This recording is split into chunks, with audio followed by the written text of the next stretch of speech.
My name is Rhapsody, welcome back to Slay the Spire. Before we begin, there is something about which we need to speak.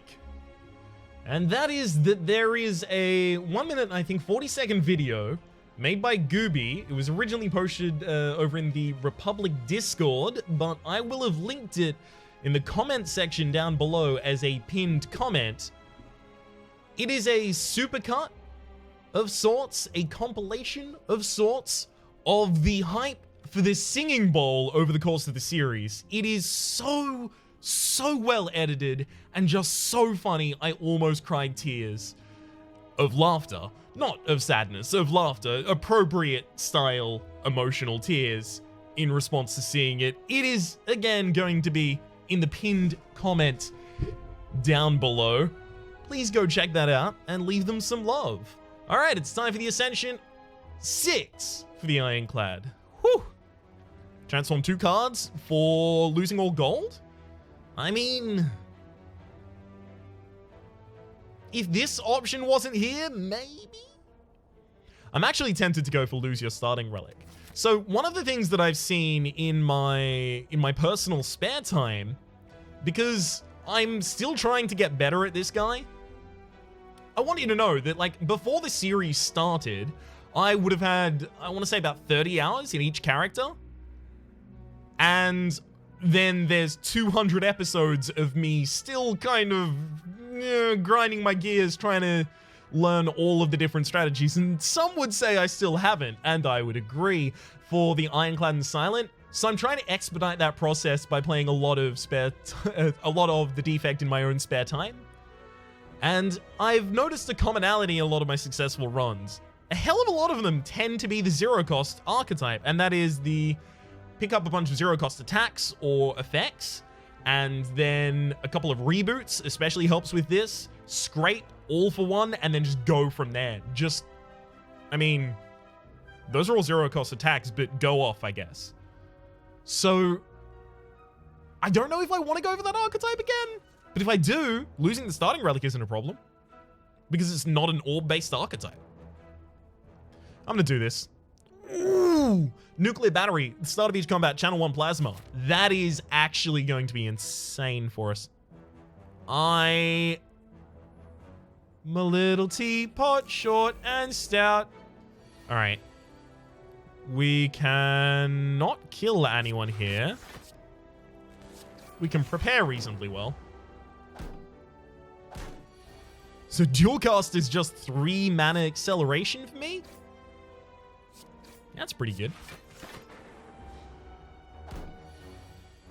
So making dual cast cost 0? Is that actually like a priority?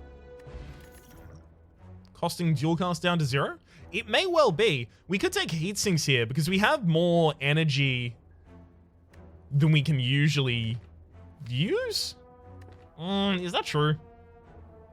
I mean, all of my hands at the moment will have the capability of using 4 energy, right? Because my hands always cost 5. I'm considering Streamline just so that I can go for, like, an early elite or 2.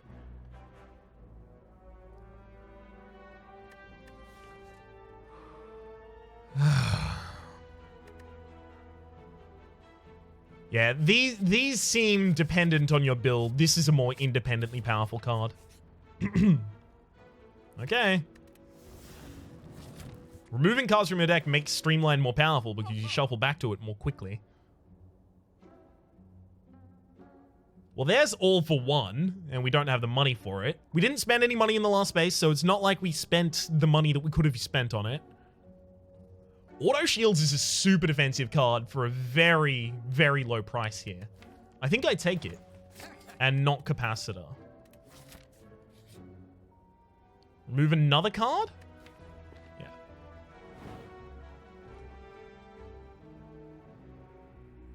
I'm actually considering removing dual cast. So primary reason that I'm considering that is because the front orb in all of our fights, this is all of our floor fights, right? Consider floor fights and elite/boss fights different things, right? So in floor fights, I'm very rarely going to get to the point where I want to dual cast my plasma orb, And I'm also very rarely going to channel enough orbs to push the plasma orb off the front and then start dual casting. Right, I'm going to remove the strike, but that dual cast is on notice. See, because if this was the lightning orb right now, I would have dual cast it last turn, but it's not. And for that same reason, I think a lot of the time, especially in our first cycle or two maybe, dual cast is going to be a dead draw. Like here, it would have accomplished nothing except for removing my plasma. Oh, power potion's handy. Do I take a capacitor when offered?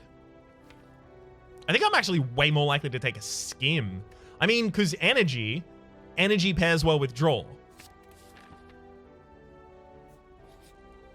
Now, zero cost our zap so that if we draw into it using skim, we can play it. This is bad. Let's generate a power from the power potion. Machine learning is a really good power to pick up there. All right, I'm probably going to throw a weakness potion here. Yes, definitely will against that. If you're wondering why I don't defend against this enemy, I'll explain it just quickly. In Rage, whenever you play a skill, gain 2 strength. So if I defend myself for 5, that gives my opponent 2 strength. So I'm only defending myself effectively for 3, and then the next turn I'm taking an extra 2 damage as well because the strength stays with them, so I've only effectively defended myself for 1, and then the third turn after that, so if I don't think that I can kill them in the next 2 turns, then the third turn after that, I'm defending for -1 because now they've attacked me 3 times with the 2 extra strength. So they've done 6 damage and I only initially blocked for 5. So if I don't think that I can kill them in the next 2 turns, which I currently don't believe I can kill this enemy in the next 2 turns, then using a standard unupgraded block is actually a really garbage idea. However, this is a situation where auto shield is 11 block, because the enemy is weak and they're actually only increasing their attack by 1 right now, but the mathematics still hold in general. Can I kill next hand? I definitely can't kill next hand. Okay.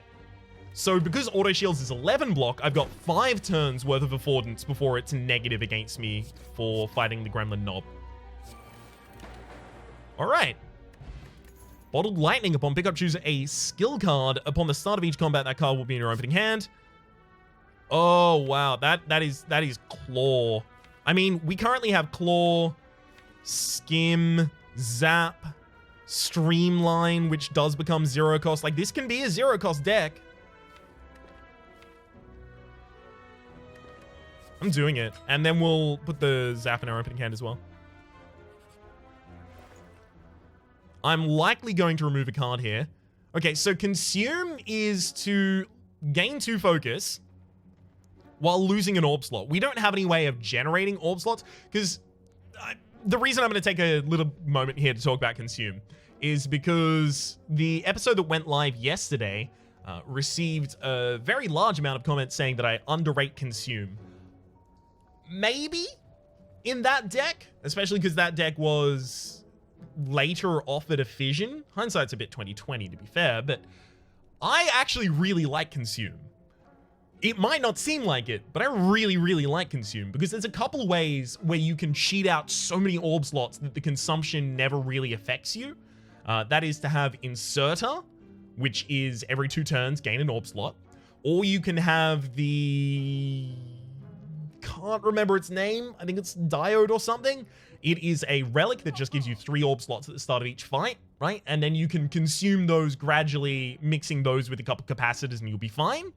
Or Fission, which is a consistent orb slot generation. It evokes all of your current orbs and gains an orb slot for each orb evoked.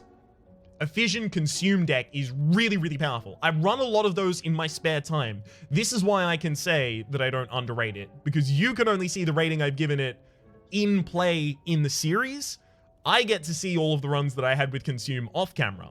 So Consume, Allocate, Defragment, all of the different ways that you can generate a pretty ridiculous amount of focus, I've played with a lot off camera, because I think the Defect runs that heavily rely on the orb mechanics are the ones with which I am the least familiar.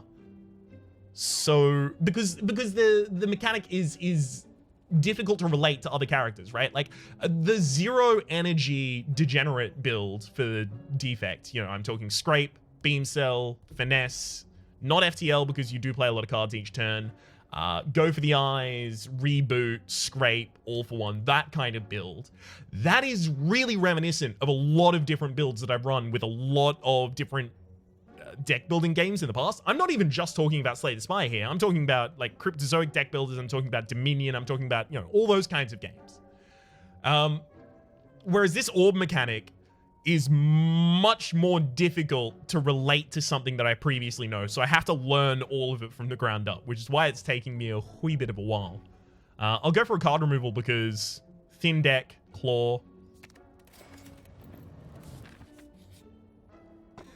Blue Candle. Curse cards can now be played. Playing a curse will make you lose 1 HP and exhaust that card. Eh.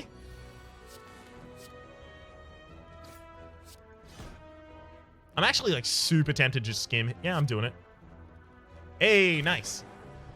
So one of the big reasons that I wanted to skim there is because it's just ridiculously important for me to get to my next hands so that I can get closer to my next Streamline and my next Claw. Both of those want me to cycle through my deck really, really quickly to get back to them. Fine, I'll kill the backline there, just because I really don't want Dazed in this deck. Again, that is just about the fact that it would slow down my cycle. Okay.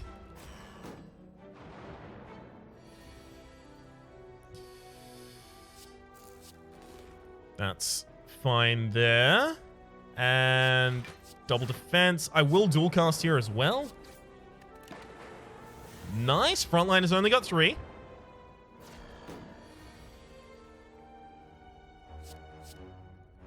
I mean, I'll streamline the backline and double defend. Yeah. Because I was fully defended anyway. Duvoudol. For each curse in your deck, start each combat with additional strength.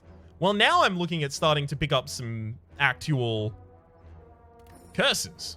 Ancient Potion, gain 1 artifact. Second Claw, that's ridiculous. That is ridiculous. Okay, we've got some stuff going behind us right now. Let's not get ahead of ourselves. Let's just try and live while we do this. Okay, I actually can dual cast in a pinch here just for a little bit of extra energy. I'm looking at how much extra energy I spent that turn. I probably didn't need to do that, did I? Whoops.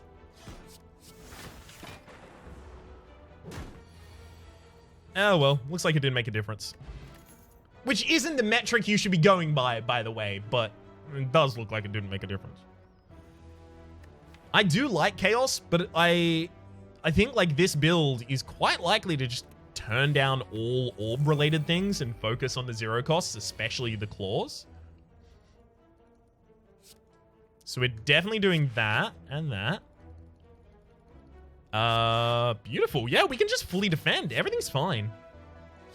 We'll do the claw on the front line there.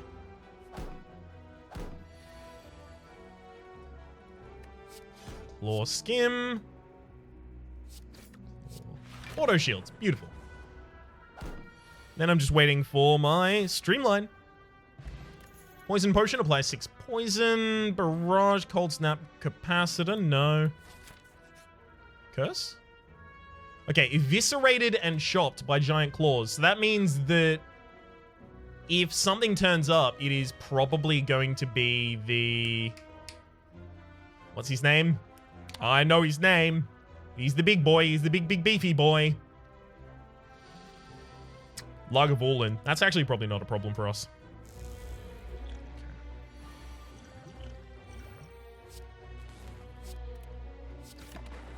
I mean, a better opening hand would be a better opening hand right then, but this is fine. Claw skim. Claw.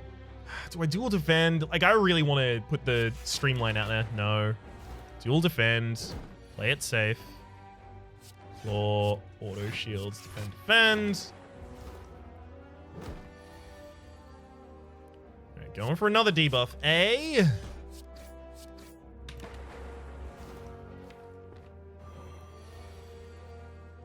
Woohoo! 4 blocks gets us 16 defense. I mean, Skim auto shields actually defends us more. I mean, 13 plus 2 is 15 plus 6 is 21, so we will be short of lethal if we do that. Do I get to kill next turn if I don't do it? Yes, I do. Okay, so I actually just maximum defend, because I can kill next turn regardless. So the kill this turn is Zap, and then we've got dual cast. Runic Dodecahedron. If you're HP with full, gain energy at the start of each turn. That is actually a really amazing pickup for us. It will prove it at the start of the next floor. Speed Potion as well as Auto Shields. See, I can't put another Auto Shields in the deck because it's going to be so thin that we're going to get them both in the same hand with one another quite often. Yeah, we'll be taking nothing here. Although that Sweeping Beam was, I have to admit, a little bit appealing. I'm actually considering the Speed Potion here just to save 5 HP. I'm going to do it.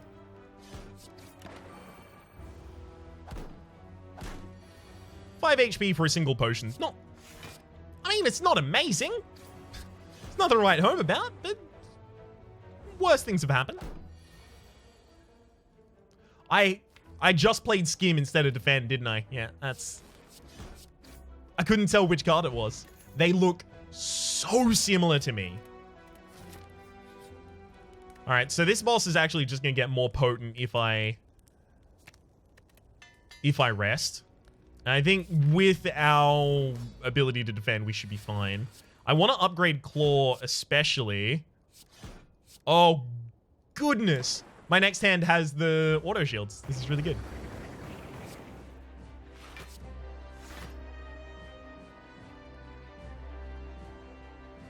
I really want to dual cast that so that I can get my first Streamline out, but I'm going to regret that in like 2 turns time, so I'm not going to do it.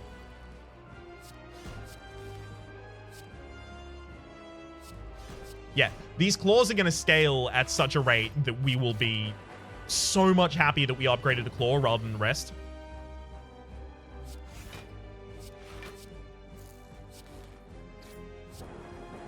Now I'm going to start dual casting those orbs. We did have to get rid of the... what was it called? Plasma Orb eventually.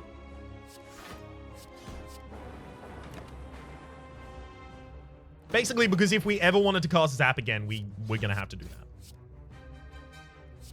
Speaking of Zap, lay it there. We're still perfecting this fight. Spoke too soon. Ah, well. We're probably not going to lose this fight. And you can take that guarantee to the bank. Primarily because I did a quick calculation on the damage I had automatically next turn, and I was like, yeah, we'll be fine. Rainbow versus Bias Cognition versus Nova. We're taking literally none of these, actually. Oh my god, Cursed Key. Sure. Duvudol, Blue Candle, Cursed Key. Yeah. Alrighty then. So... we meet at last. Yeah, well, this is just the best opener. Ugh, that's not good. That wasn't a good opener for us, though. Skim. And I will just double defend here.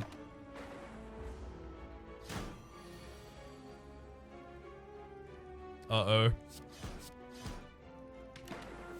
Really, really not a huge fan of... wow! The amount of damage that this...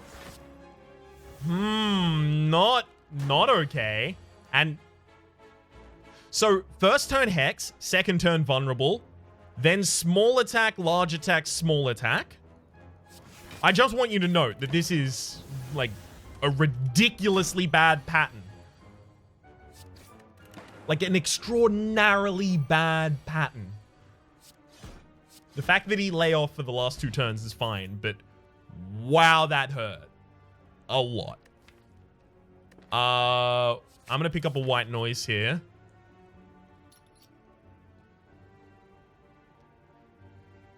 The thinner our deck gets, the better it gets.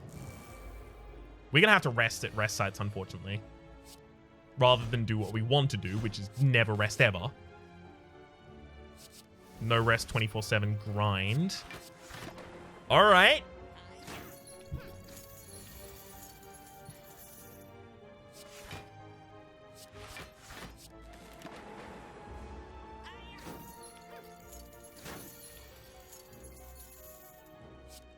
One, I'm glad to announce that I'm only going to be probably dying. Yeah, I'm not yet dead this floor, so that's good. Get 7 HP as well. Block potion, thank you. I mean, go for the eyes is what I want. I mean, go for the eyes is also actually quite good, right? Because it's some weakness for us to apply. Transform a card, yeah.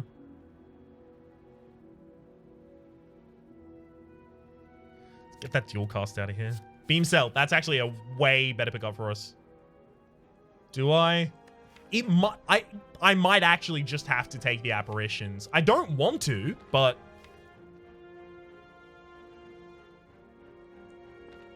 yeah. So before I took those apparitions, I was going to rest at this campsite, but now it's only going to give me 11 HP. So I'm actually more closely looking at upgrading the claw. This is just so that they scale. I mean, it's 50% faster, right? I was going to fight 2 elites on this floor, but I'm thinking now that I only fight 1. This is also a really crummy fight for us.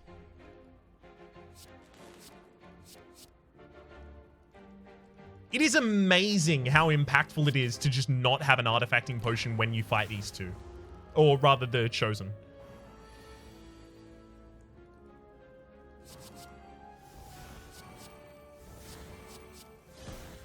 Because that whole Hex business... the rest of my cards were powers and other... I mean, I don't know what I'm supposed to do there. Oh...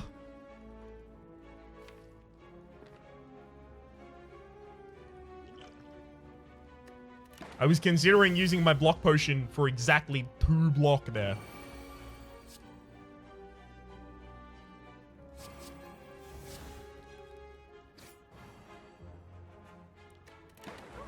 Okay, good. So this is the final turn of my invulnerability, by the way.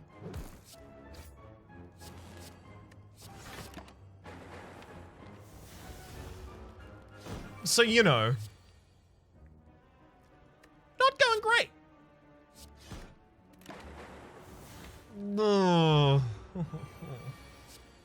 Okay, thank you for doing extraordinarily weak attacks against us in the last couple turns. And that is to say, no attacks. I can do 11, pull it back, do another 11. Sure. We'll do that initially because we basically have to make that decision before we play anything else. All right.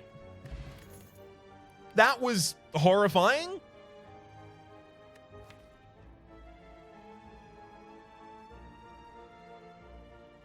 This deck still needs scrape. And now that I put all of those apparitions in this deck, by the way, it is so much less powerful.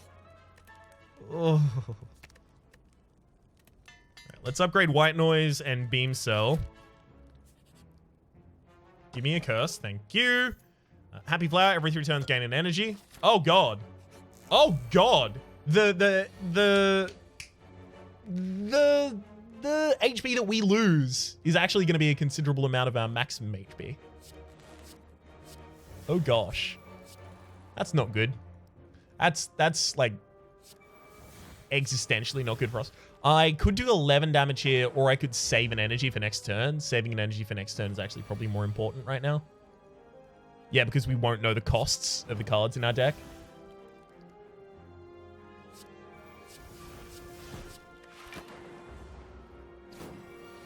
Three turns of invulnerability here. Let's go. It's more important to have the extra turn of invulnerability, or intangibility, rather.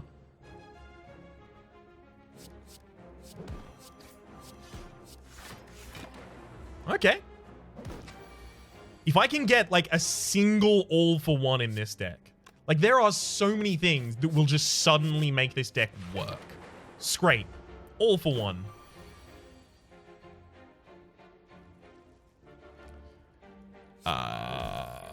Orphan Tears. Good. Speed Potion. Lovely. Consume. I don't have any way to get... Like, the only thing that I really channel super consistently is the Nuclear Battery, right? And it does not get affected by focus. Plasma does not get affected by focus. Steam also... This card's block is lowered by 2 this combat, so it gets worse when I cycle through my deck, which is all I do. So I do have to fight an elite, but I can leave it until after I go to a shop. Let's do that. Echo Form is just a really, really great pickup for us here.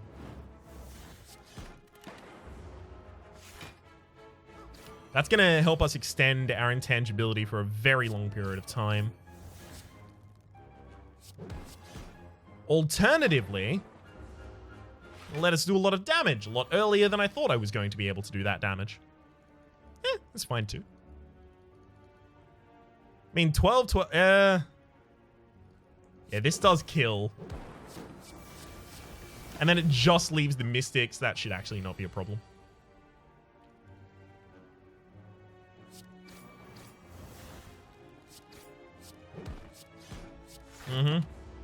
Now you might ask, Rhapsody, did you forget that you had Echo Form?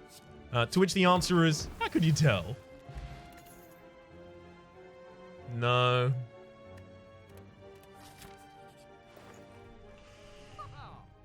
Okay, so that Centennial Puzzle would actually be ridiculous for us if we could take it, but we can't, so boo.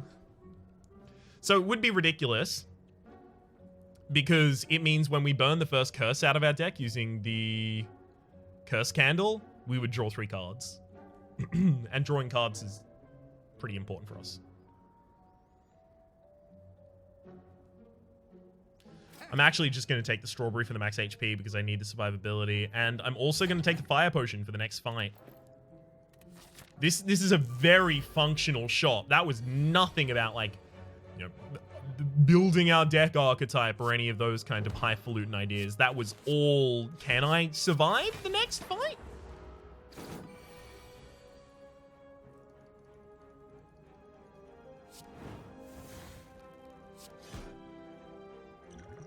All right, 5, 10 to 10. Yeah, okay.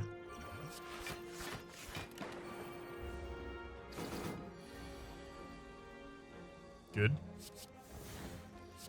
Defrag's not bad. Don't really need all the extra energy right now. I need more card draw in the deck. I think I just turned down a skim in that shop, but I do think I needed what I ended up picking up, so I don't feel too bad about it.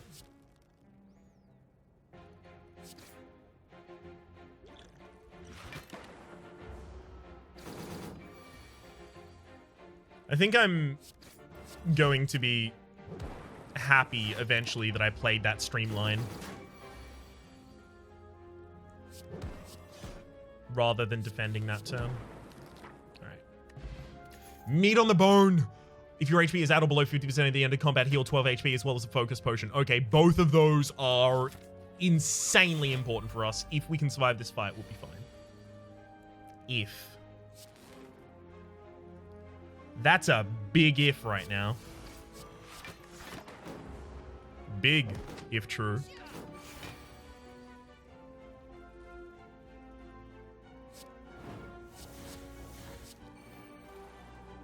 Oh god, we're gonna, like, super heal when we leave this fight.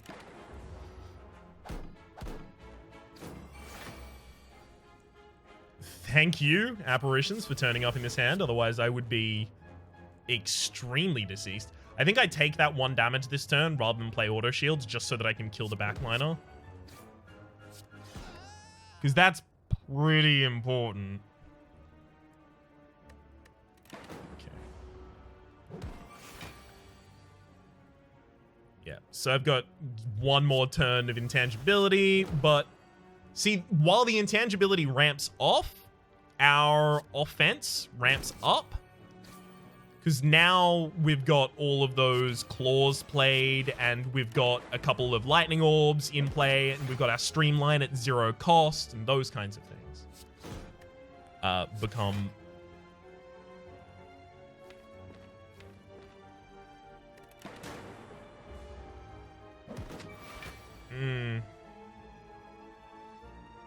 Hang on. Yeah, we've got this. Whew. And then we heal for 12 from the Union on the Bone and 7 from the self-repair. Beautiful. I think I take the second skim. Card draw is just going to be super, super huge.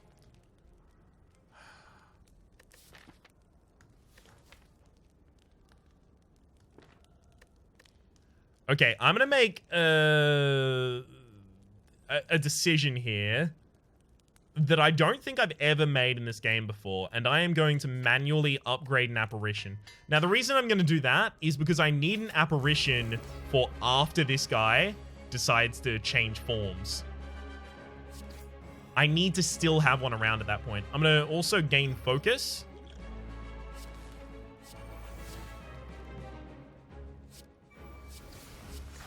Because if he executes me and I have no apparition, I do not have the maximum HP to survive that. So I'm just dead. That is the end of me.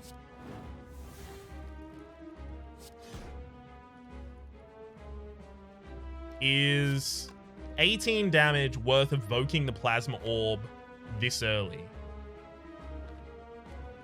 Yes. Let's not fool ourselves. That plasma orb was never staying around for a long period of time. Leaving this apparition. All of the other ones are ethereal, so they were going to burn themselves if I didn't play them. This one is not. It'll stay there. It will wait. The general idea here is that I'm going to scale my claw so ridiculously that the enemy will not be able to deal with me. We are getting some really good, really good turns here.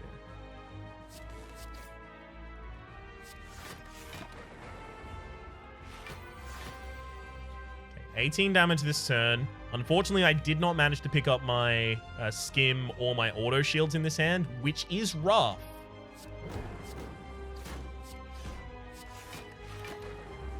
Take 8 here. This is another lightning orb at least. Okay, well, at the very least, we've got our auto shields in this hand.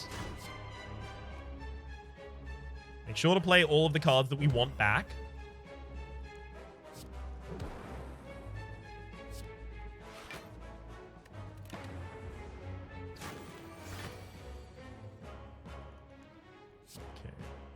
Floor streamline.